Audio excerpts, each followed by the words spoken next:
नमस्कार. आपण आज आलो आहोत विरारला जीवदानी मातेचं दर्शन घ्यायला. तर आपण आता दर्शनासाठी जाणार आहोत. हा जो रस्ता आहे तो डायरेक्ट पायरी मार्ग आहे. पायरी मार्गाने तुम्ही डायरेक्ट देवीच्या मंदिरात जाऊ शकता. पण आपण पायरी मार्ग न वापरता आपण रोपवेने जाणार आहोत. तर रोपवेने कसं जायचं आहे तुम्हाला माझ्या व्हिडिओमध्ये भेटेल, नक्कीच बघायला भेटेल. तर तुम्ही नक्की हा व्हिडिओ पूर्ण बघा.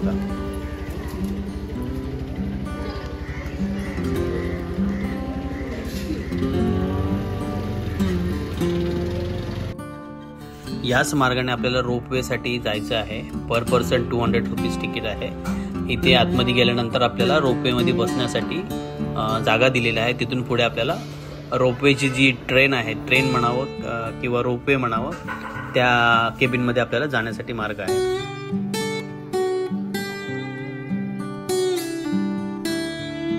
माझा रोपवेचा हा फर्स्टच एक्सपिरियन्स आहे आणि खूप छान वाटतंय. आणि थोडं म्हणजे एकदम व्यवस्थितरित्या हे रोपवे मॅनेजमेंट करतात आणि बसल्यानंतरही जाणवतं की व्यवस्थित मॅनेज केलेलं आहे, सर्व गोष्टी व्यवस्थित आहेत safety point of view.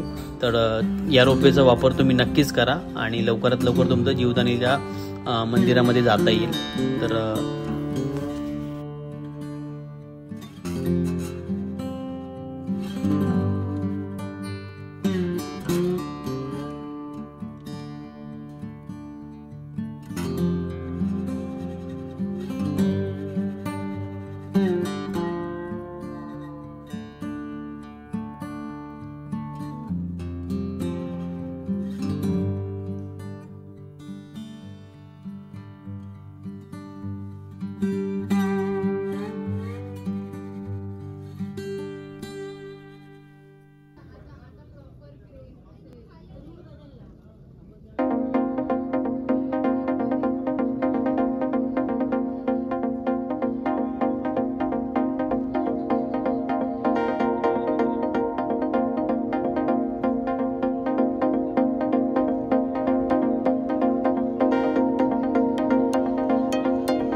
Ropeway एका पॉईंटपर्यंत येऊन थांबते, त्यानंतरही पुन्हा आपल्याला वरती जायचं असतं. तर या लिफ्टचा वापर करता येतो. पुन्हा या लिफ्टने आपण खाली येतो आणि मग रोपवेला आपण जाऊ शकतो.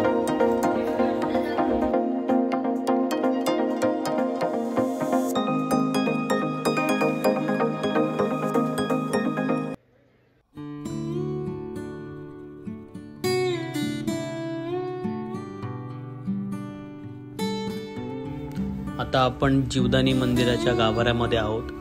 व्हिडिओ आणि फोटो काढण्यास मनाई आहे, त्यामुळे मी पूर्ण व्हिडिओ काढू शकत नाही आहे. पण दर्शन झाल्यानंतर बाकीचाही परिसर आपल्याला फिरायचा आहे. तर चला आधी दर्शन घेऊया.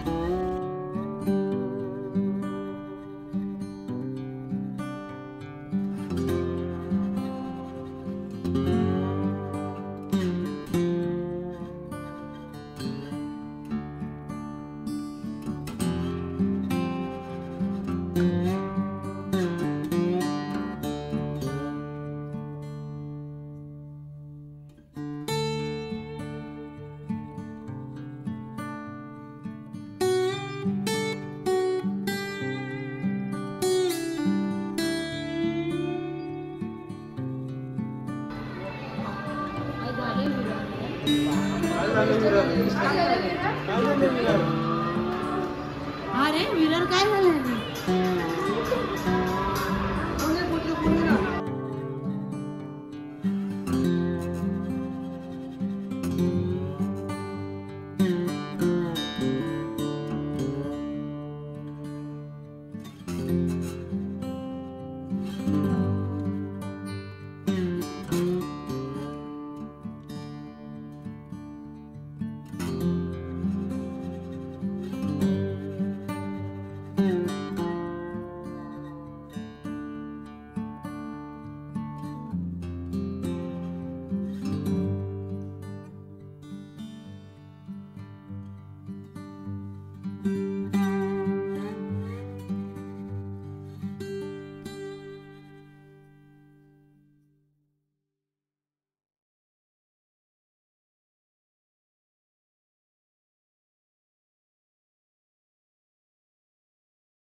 जीवदानी मंदिरावरून हा विरारचं पूर्ण दृश्य दिसतंय. खूप छान वाटतंय आणि पाऊसही झाला होता त्याच्यामुळे पूर्ण हिरवगार विरारचा परिसर हा दिसतोय.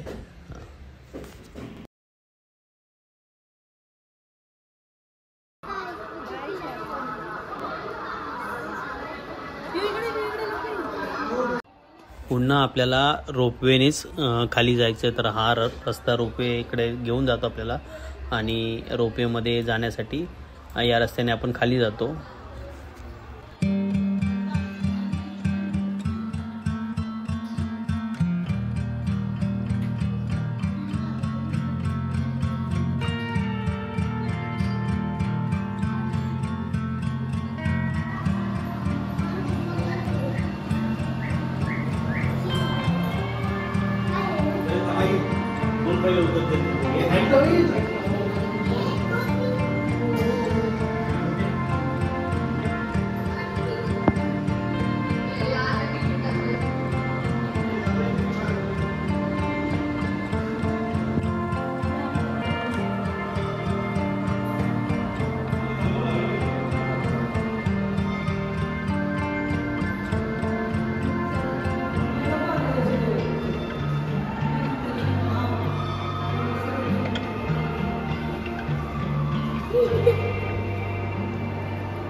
रोपेतून खाली येताना जी मज्जा भेटते किंवा जो निसर्ग परिसर आपल्याला अनुभवायला भेटतो तो एकदम छान असतो.